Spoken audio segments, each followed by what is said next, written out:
What do you think is going to happen to Nigeria under 8 years of President Bola Tinubu? Will we succeed? No matter what religion you belong to, no matter where you come from, no matter what profession, we Nigerians are being killed.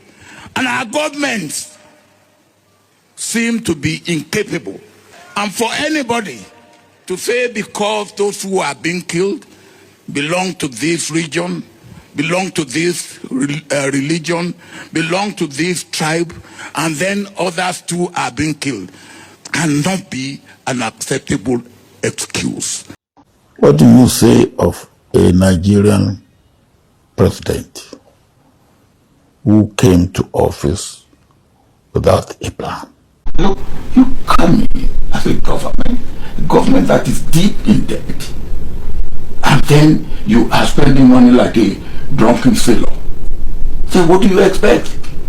They take it, you take debt.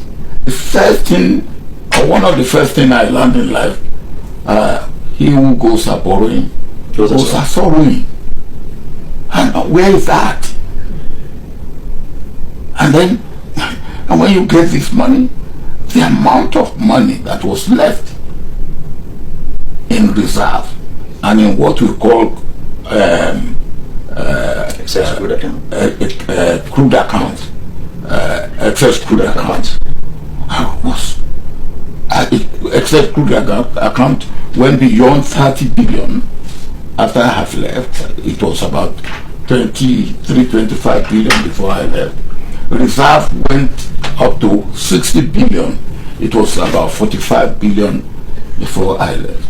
Now where is it? What did we do with it? Now people said our debt is 90-something billion within a space of how many years? Now, guys, when I stumbled on this interview, I say I will not watch this interview alone.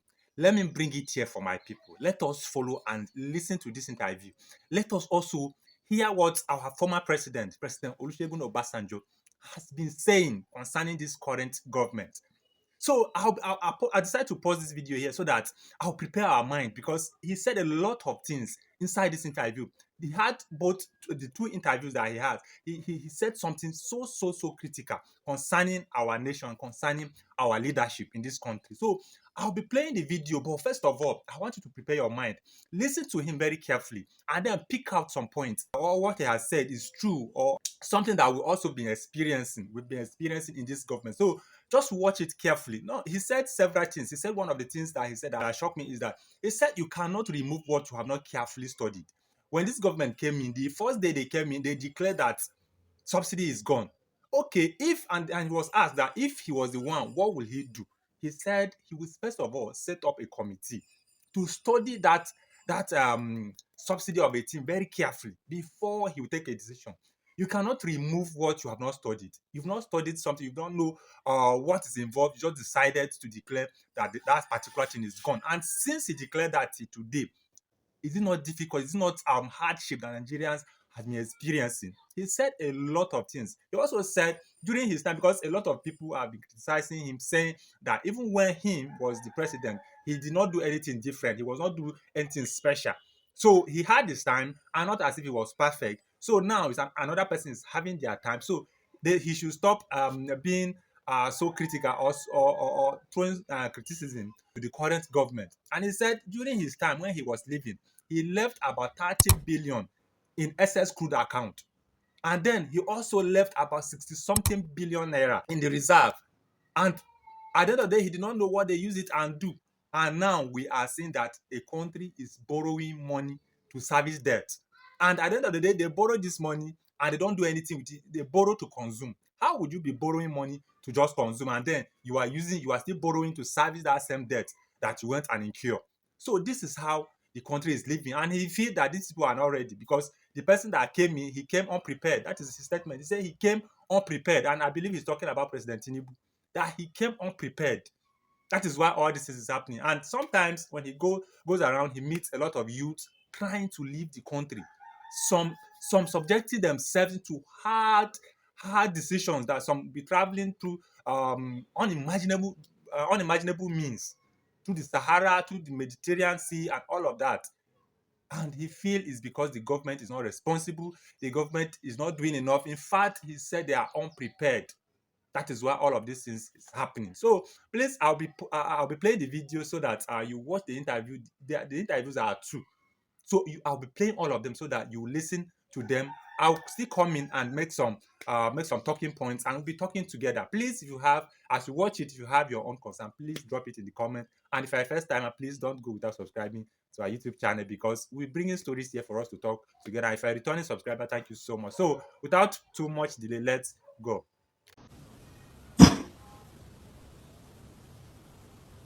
We came to office without a plan.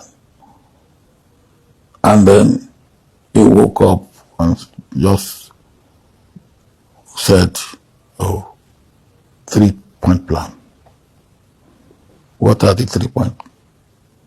What are they going to achieve? Who are the people who have worked on it? Oh, you come and you just open your mouth and make a pronouncement on something that has not been studied. Let me again give you an example.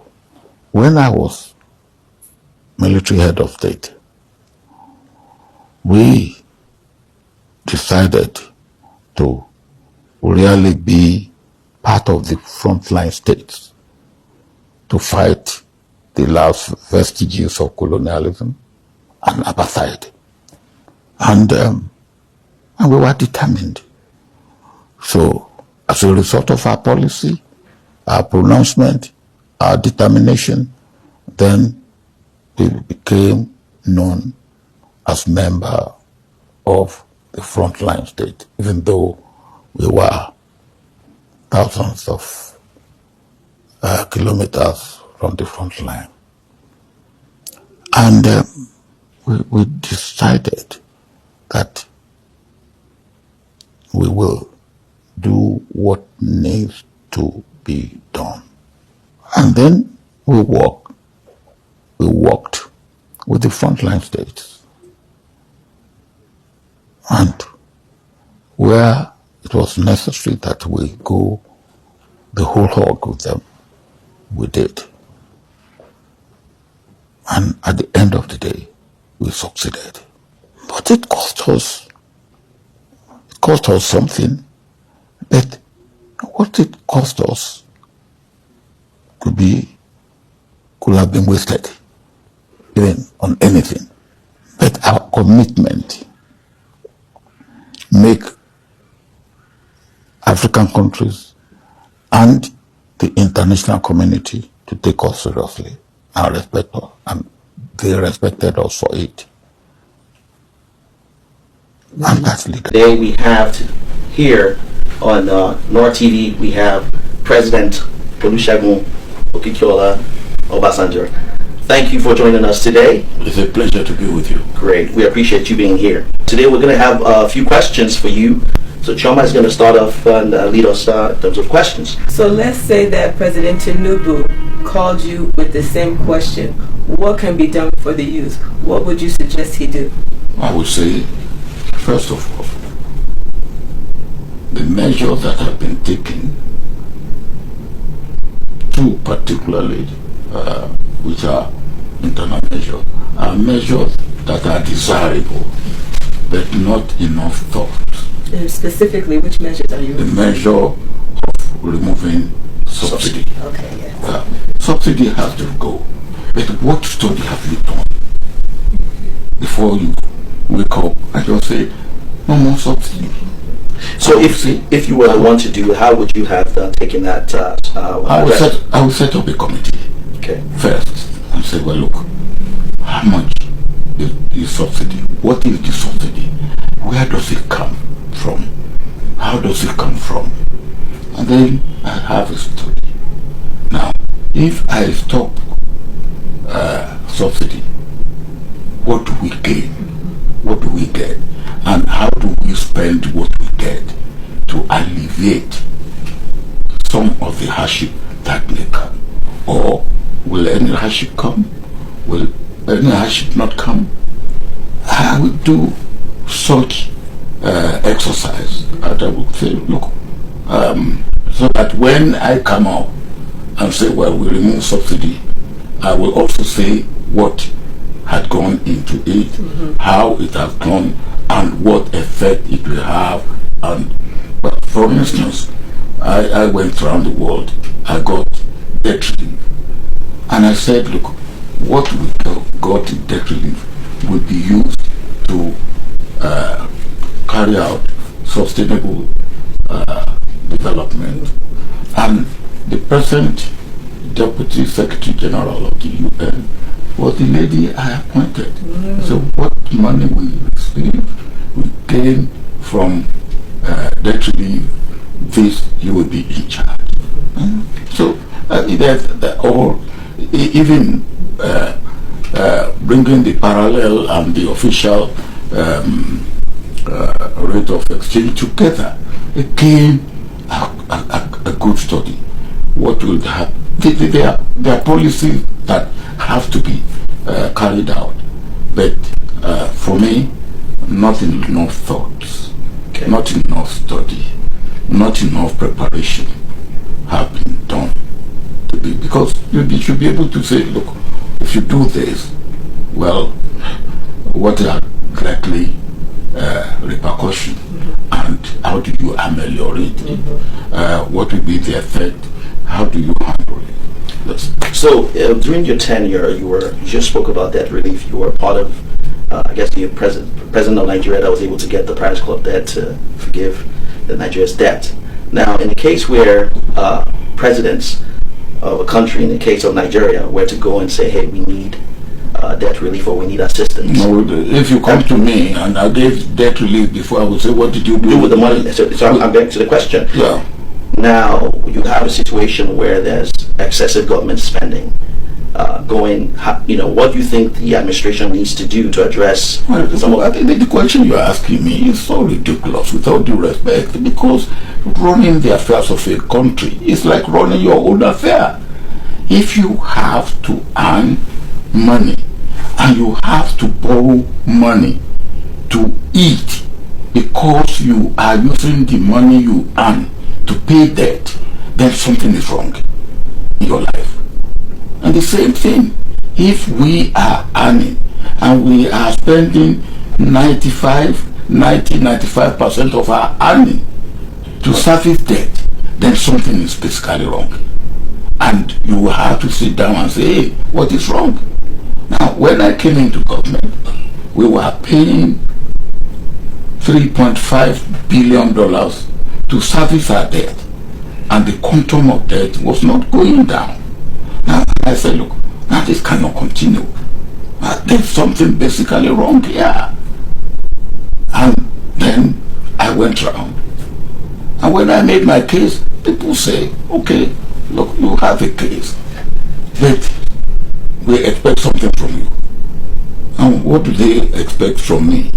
They expect reform. And I keep telling them, look, reform is, that's one thing that is normal in life. You are looking at your life, even as a person, as a family, you are looking at your life. What do you need to do differently? What adjustment do you need to make? And that is the way, even more so for a government. Now, you have to reform. Look, you come in as a government that is deep in debt, and then you are spending money like a drunken sailor. So what do you expect? So the question you ask me, I mean, it's obviously a cliche question in the sense that I don't think that I find this almost in most African countries. They take it. You take debt. The first thing, or one of the first things I learned in life, he who goes a borrowing goes a sorrowing.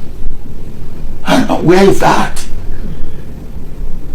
And then, and when you get this money, the amount of money that was left in reserve and in what we call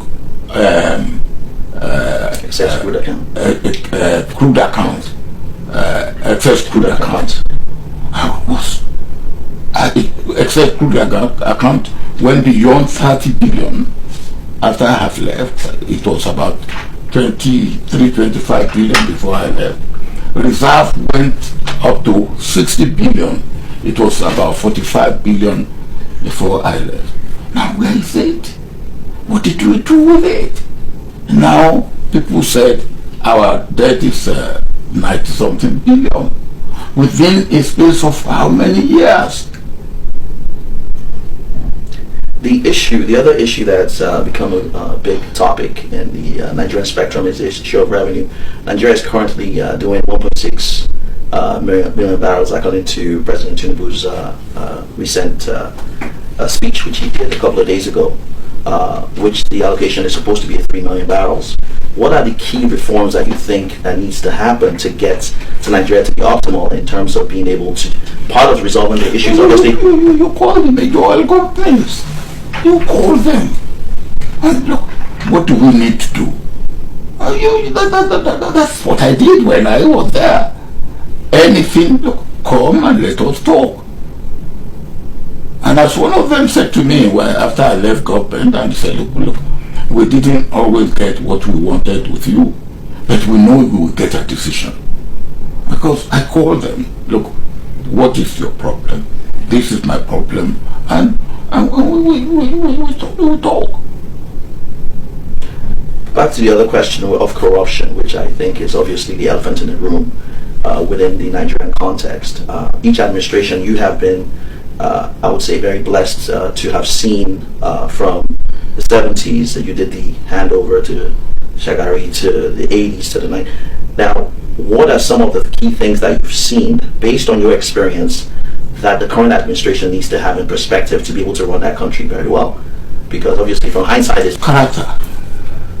That's the first thing. So as I'm concerned. And that's the attribute of a leader. And the next thing after that is your policy. How relevant is your policy? People must see leadership is not a picnic. For me, leadership is an exercise in sacrifice. What is the sacrifice that you are making? If you are asking me to make sacrifice, what sacrifice are you making? If you are asking me to go this way, what are you ready to go that way? Are you going that way? What example are you showing? Not only yourself, even people around you. With the that character, policy, then the people around you. I always say that a tree will not make a forest. So the leader by himself or herself alone is not enough. You have to build a team. And again, a credible team. Men and women that are competent, and their competency is known and is seen. Men and women of good character.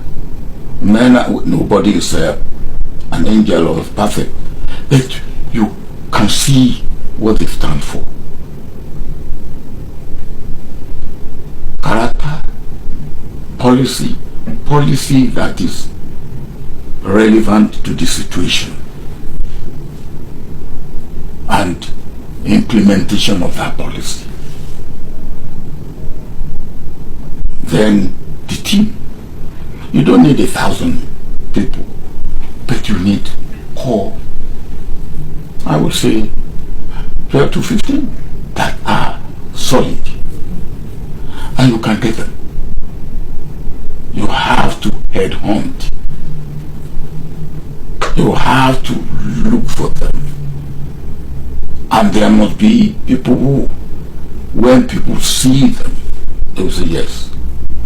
They will respect them for what they are, and for what they will bring in and bring on the table. I have been saying, not only to Nigeria, in the case of Nigeria, but in the case of Africa, we are all sitting on a cake of gunpowder. For as long as we regard disregard the interest of the youth. So what should As I always say, don't say the youth are leaders of tomorrow. They are there today. They are there today. I was at a meeting where I was the chairman, and the lady, 24-year-old lady, won the competition, essay competition. And when he was going to talk to us, he said, "Look, I thank you. You people have 2063. But that's all right. Some of you will be dead by then.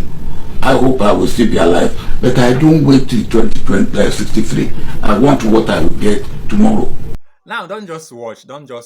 This conversation is becoming interesting because I have been listening to this man word by words, and I can tell you that he's hitting the nail on the head, because what he's saying is not completely abstract. It's what we are seeing. It's what we are seeing in this country. So please don't just watch. Say something.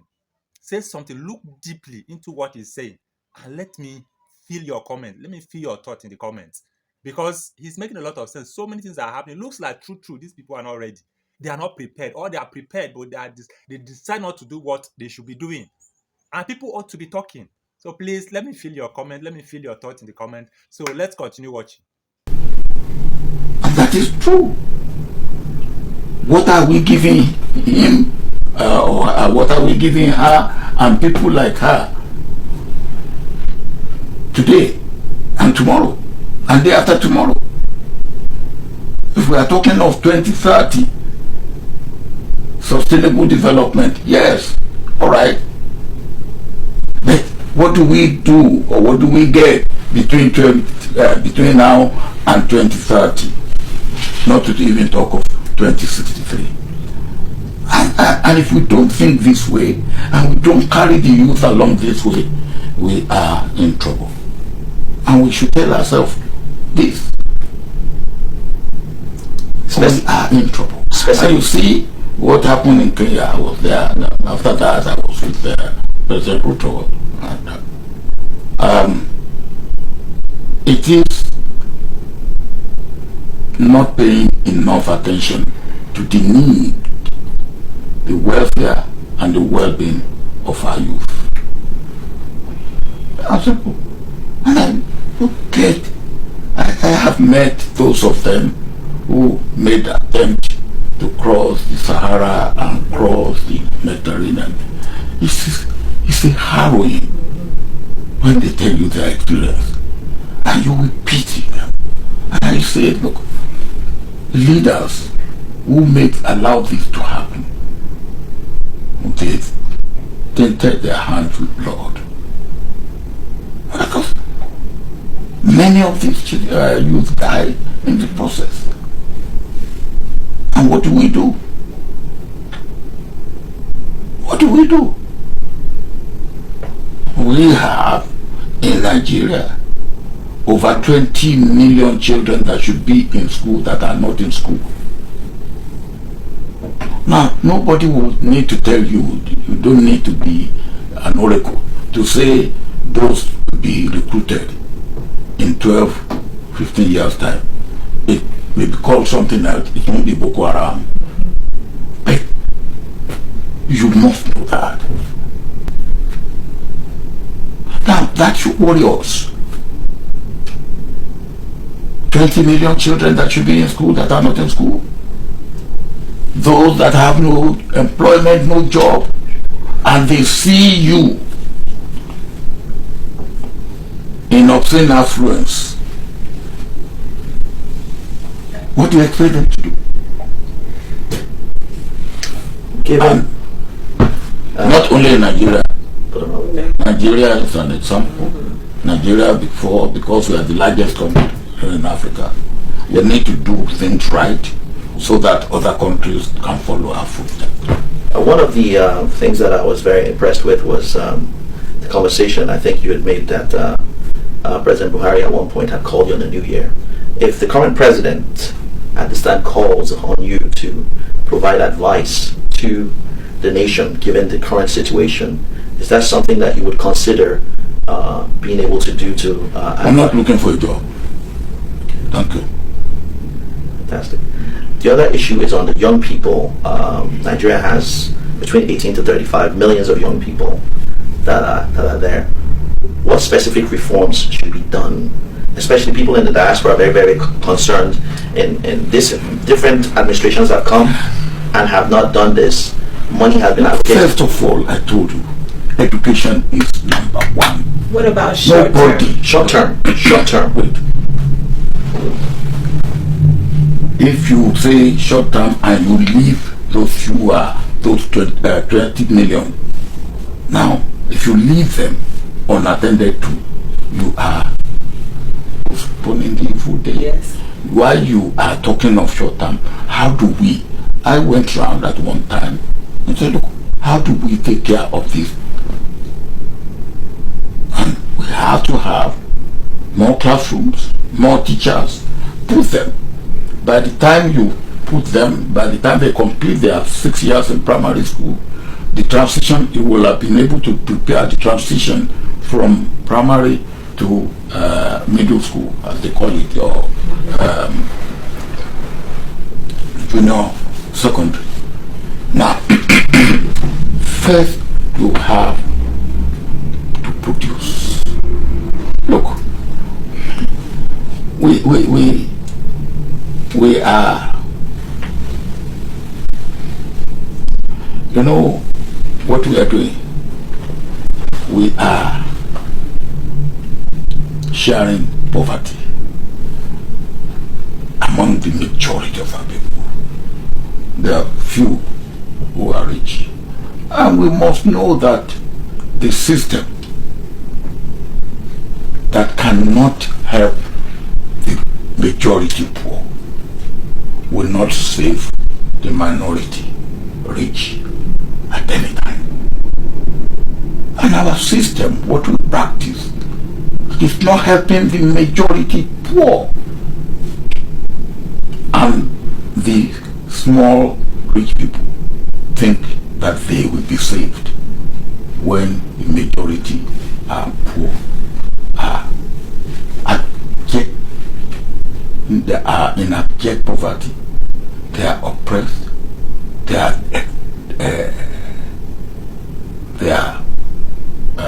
hungry, and they are angry.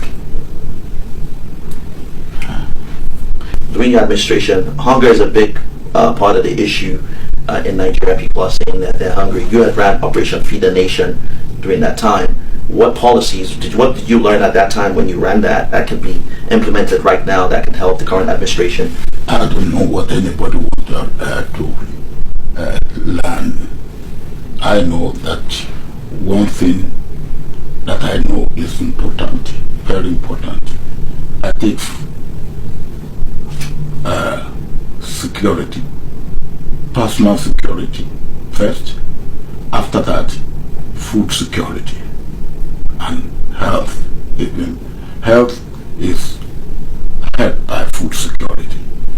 After that, education for me, then employment. Now, so if food security is important, I want to treat it as very, very important. After I have been able to provide safety, personal safety, safety for your person, your property. Whether those who are there now or who will be there tomorrow understand it that way, that's a different thing. So it's not me to teach them, but if they want me to teach them and they ask me, not the way you are asking me now, because you know some of the answer before you ask me, that they will come, anybody. Well, I wanted to get debt relief. I was going around the world. I was looking for those who will help me. I had, in my first term, I had a very good man as my Minister of Finance, late Adamu Chiroma. But Adamu Chiroma didn't know anything about international financial institutions and how it operates. So I looked for. I got Ngozi. Ngozi, not a perfect human being.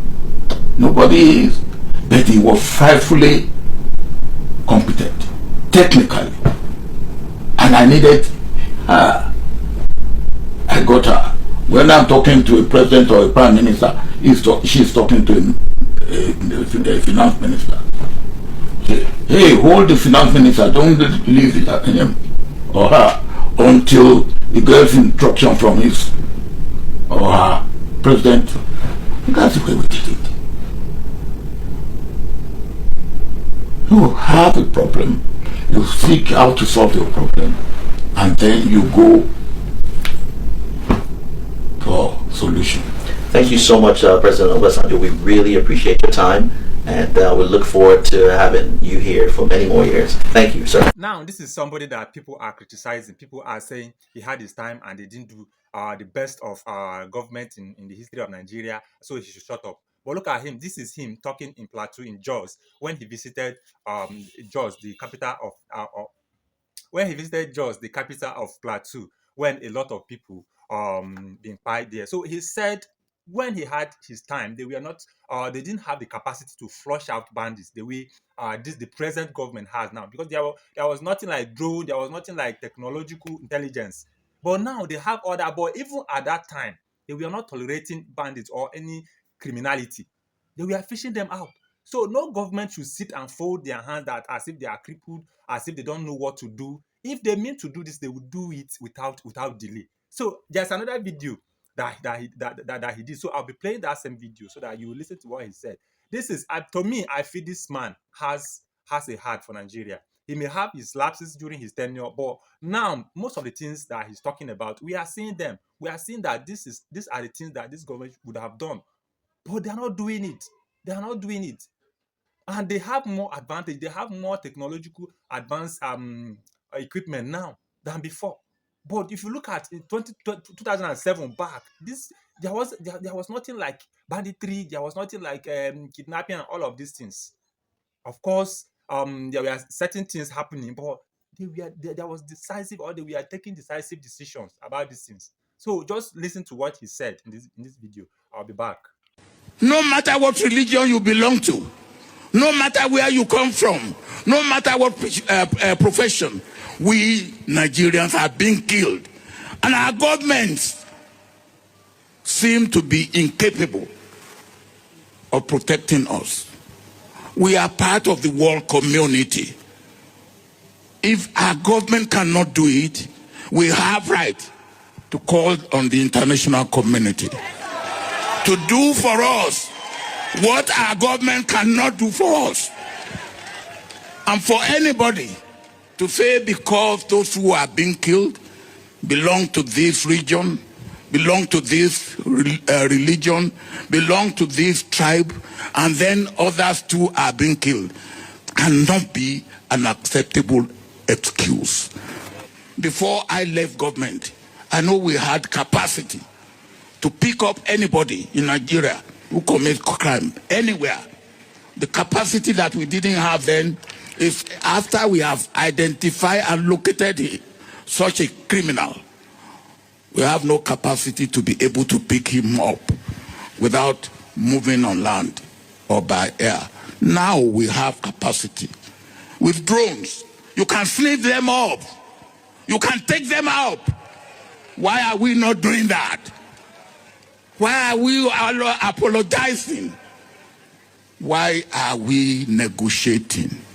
All right, so we are going to stop here. I believe you have listened to both the interview, the first and the second interview, and this particular clip that just ended now. So please, I want to hear your thoughts in the comments. Do you think this man is just blabbing? Do you think he's just being a politician? Do you think he's just opposing? What do you think? Do you think that all these things that he has been saying, does it make sense? Does it make sense to you? Does it resonate with what is happening in this country right now? So please, I wait for your thoughts in the comments, because this place we converse, we talk our mind. So if you have something to say, we are not attacking anybody here. We're just saying the things the way they are. That is why this place is called issues of the moment. So we are talking about the things, the issues that are happening currently. So please feel free to air your views in the comments, because your comments and your views will also count. Will also help shape the way things are happening. So please go ahead and drop it in the comment. And before you go, please subscribe to our YouTube channel and also turn on the notification bell, because that is how you get notified anytime we post a video. So please, if you are a returning subscriber, thank you so much for staying by. Thank you for your support. Thank you for your comments and your share. Please don't stop, because we want this to reach to many people as possible. So please do not just go without reacting or doing something on this channel. Thank you so much. Until I come your way again, have a lovely day.